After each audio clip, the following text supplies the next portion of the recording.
سلطان محمود غزنوی کا ہندوستان پر پانچواں حملہ، ملتان کی بغاوت میں انند پال کی حمایت اور اس کا غدارانہ رویہ سلطان محمود غزنوی کے سینے میں کانٹے کی طرح چبھ رہا تھا۔ چنانچہ 1008 عیسوی میں آپ موسم بہار کے اوائل میں ایک بہت بڑی فوج کے ہمراہ ایک عظیم مہم کے سلسلے میں ہندوستان کی طرف گامزن ہوئے۔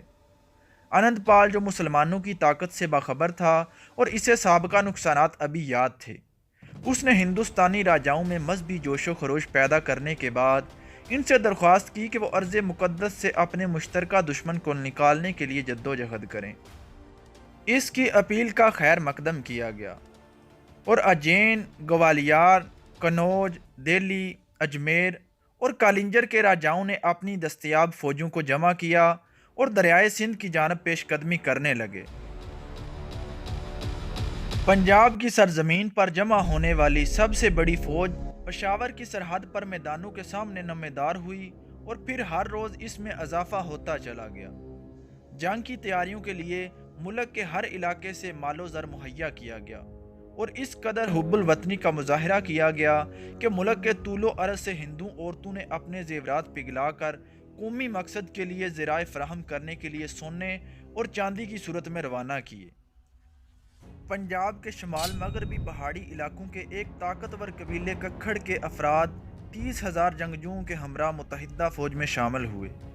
اسلامی فوج چاروں طرف سے گھر گئیں تو انہوں نے عام حملے کے خدشے کے پیش نظر خود خندق کھودنے کا فیصلہ کیا۔ دونوں فوجیں 40 روز تک آمنے سامنے بے حس و حرکت پڑی رہیں۔ دونوں طرف سے پیش قدمی کرنے کے معاملات میں ہچکچاہٹ ہو رہی تھی۔ آخر کار اس سکوت کو ہندوؤں نے توڑا۔ انہوں نے مسلمانوں کے مہیا کردہ موقع سے فائدہ اٹھایا، جنہوں نے دشمن کو مشتعل کرنے اور انہیں خندقوں کی طرف پیش قدمی کرنے پر اکسانے کے لیے 6,000 تیر اندازوں کو سامنے بھیجا تھا۔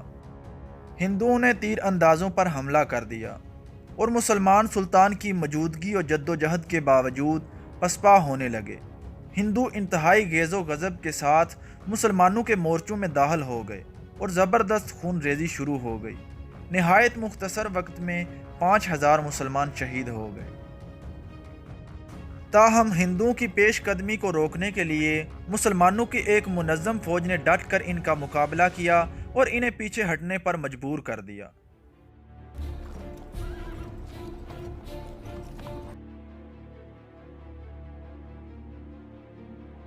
ان متحدہ راجاؤں کی فوجوں کو شکست دینے کے بعد سلطان محمود غزنوی نے ان کے مقدس شہر نگر کوٹ کی طرف پیش قدمی کی اور پہلی مرتبہ ان کے بتوں کو توڑا اور ان کے مندروں کو زمین بوس کر دیا۔ اس کے بعد سلطان محمود غزنوی نے بھیم کے مشہور قلعے کا محاصرہ کر لیا، جس کا شمار پنجاب کی مقدس خانقاہوں میں ہوتا تھا اور مال و زر کا ذخیرہ تھا۔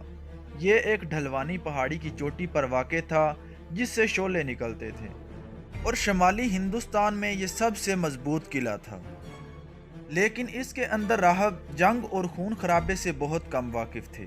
چنانچہ انہوں نے اطاعت کی درخواست کی جو سلطان محمود غزنوی نے قبول کر لی اور اس کے بعد سلطان بہت سارا مال غنیمت لے کر غزنی کی طرف واپس لوٹ گئے۔ 1009 عیسوی میں سلطان نے اپنے دارالخلافہ کے باہر میدان میں بہت بڑے اجلاس کا انعقاد کیا، جس میں اس نے اپنے امراء اور حیران و پریشان لوگوں کے سامنے پنجاب سے سونے کے تختوں اور قیمتی پتھروں اور بے بہا قیمتی زیورات کی شکل میں لائی گئی دولت کو پیش کیا۔ آپ نے اپنے سرکاری افسروں کو ان کے منصب اور رتبے کے مطابق قیمتی تحائف بھی دیے۔